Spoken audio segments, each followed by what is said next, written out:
So yeah, I'm not very good with women, in case you can't tell. Didn't have my first kiss till I was 22. It's a little bit toothy. See, I didn't lose my virginity till I was almost 25. Lost it to a Craigslist prostitute, so that was, yeah, for $40. I talked her down from 50, which is a fact I'm kind of too proud of. I don't know.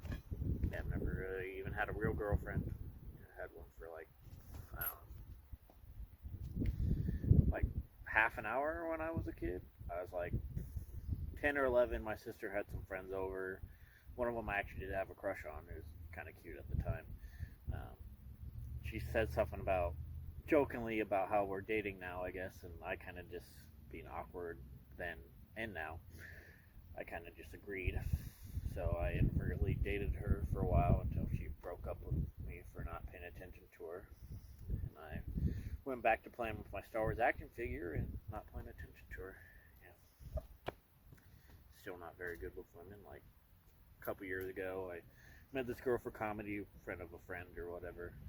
And I'm kind of interested in her. I think maybe she's interested in me. So one night she invites me to go out to get drinks. So yeah, I go out with her and one of her friends to get drinks. We go to the local bro bar, you know, like where all the bros hang out in town. Yeah, I didn't want to be there, but she was cute. I thought maybe I'd get lucky. So we're all hanging out, and I'm my normal nervous self, so I don't really make a move. Long story short, she ends up, I keep on getting drunker as the night goes on. She ends up meeting some other guy running into some other guy that she seems more interested in. So they go off. Okay, I'm going to admit this. I probably shouldn't have driven home that night. It's not a confession for any cops watching this. It's just a fact. I probably shouldn't have driven. Shouldn't have driven that night. Yeah. But she goes off with this guy. I drive home. And as I get home, my drunken mind tells me I should probably just, text her, "Are you interested in me?" She replies, "Not boyfriend materially," which I get. I'm not really boyfriend material. I'm like not even barely like friend material. I'm like maybe acquaintance. You're pretty friendly with material. Project material means you're gonna have to work on me a lot to get me to where you want to be. Yeah. So yeah, I said, drunkenly reply, "Oh no, maybe a hookup." And she rightfully replied, like, "What the fuck? What? Why? What do you even?" Yeah. And then, so I text back, "Sorry, I didn't mean to creep you out. I'm a little drunk and I'm an idiot." She just replies, "Yeah." So then I text her, apologizing, like, "Sorry, I creeped you out. Sorry, I still want to be friends." Because yeah, she just texts back, "It's all good." I never heard from her again, so that's where that went. Let's see. What else?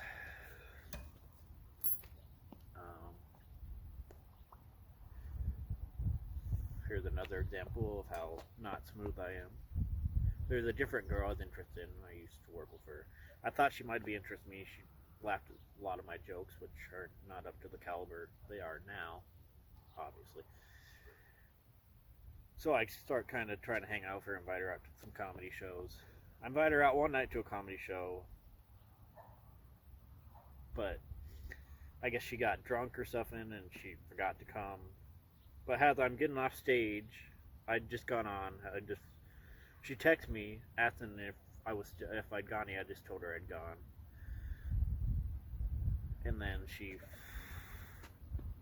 texted me that she's downtown and you want to come out and play, which obviously in my mind means I might, have sex, get lucky. I'll just be upfront and say that didn't happen. So yeah, I agree to go out with her. She agrees to buy me a drink because I told her I'm broke and I don't really have a lot of money to buy drinks. But so I meet her actually at the same bro bar I had met this earlier girl. So I guess the girls I'm into are like that bro bar. I don't fucking know. Okay. So yeah, we're getting there. We're getting drunk. My brother had given me a ride downtown to the show. So she agrees to give me a ride home. And she buys me a few drinks. I get pretty buzzed, probably drunker. One of the more drunk times I've had in my life. So yeah, she drives me home, and as she pulls up, I say something along the lines of "We should make out," which surprisingly she took it pretty well. I don't know. I don't know. I don't. She wasn't interested, so she kind of told me no, let me down a little bit easy, which I guess I was okay with. So I get out, I stumble into my house, still drunk. I end up falling down like my front stairs. I didn't really hurt myself, but I fell down, dropped my keys, left my wallet, my keys, part of my clothes on the floor. Go to my bedroom, and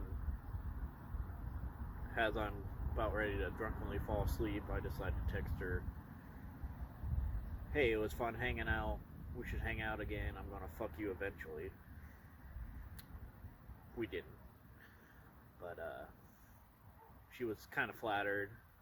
She kind of let me down. Yeah, she never really responded.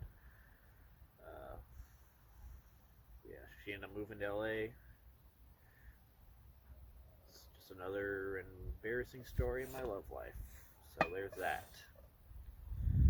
Okay, one last example. This one actually kind of feels like an actual sitcom scenario, and I've always kind of wanted to live in a sitcom a little bit. Like, I don't know, it could be called like Everybody Sort of Likes Tim. Watch a lot of watch a lot of Arrested Development, so that's a lot of sitcoms, mainly Arrested Development. But yeah, this one played out. So there's a different girl, third girl, who I'm kind of interested in. We work together. I try to get her to hang out with me. We hang out maybe once or twice before this, but then one night she invites me downtown. I was like 22 at the time. I don't really go to the bars. She was actually like 19, so she was under the drinking age. I'm not gonna say underage because that's creepy. But she'd probably been to more bars than I did, so she invites me out to go get a drink. So I agree to meet up with her. We agree to meet at this place called like the Dugout. It's like an actual baseball dugout, like behind two different bars in Missoula. If you're in Missoula, you know what I'm talking about. And I bring one of my other buddies, one of our other coworkers. That's kind of a wingman. Yeah, he wasn't very good. But then she shows up with another one of our coworkers, one of our female coworkers, and her on again, off again ex-boyfriend. So, yeah, it kind of ends up being that scenario in the sitcoms where the guy, the main character, thinks he's going to get lucky or going to get a chance with his girl, and then she ends up showing up with her ex-boyfriend or boyfriend or whatever. Yeah. So yeah, she ends up going off with him around the corner, making out. I kind of had to be there and just kind of sit there, and I think it did soften the blow a little bit to think that I'd lived through an actual sitcom scenario. So it's kind of funny in retrospect, a little bit sad, which is the story of my life. Yeah. Let's see what else. Nothing happened with her either. We're pretty good friends now. She did drunkenly lick my nipple once, like not that long after that, which was kind of weird. Her she saved in my phone has nipples because of that. Yeah. So I'm not great with women. I'm working on it.